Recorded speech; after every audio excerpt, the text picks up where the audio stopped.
Hello বন্ধুরা, দেখুন আমার ছেলে আজকে পুজো করছে। আমি পুজো করতে পারবো না বলে, কিন্তু দেখুন কি সুন্দর ঠাকুরকে জল দিয়েছে, প্রসাদ দিয়েছে, আবার ঠাকুরকে কি সুন্দর নমস্কার করছে।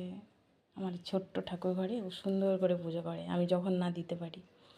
এই দেখুন আবার বেরোচ্ছে, এই ঘরে ঠাকুরকে দেখাবে।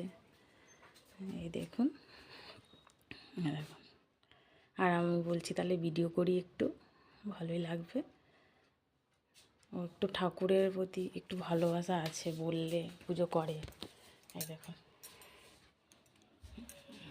এখন সুন্দর করে এখানেও দিচ্ছে।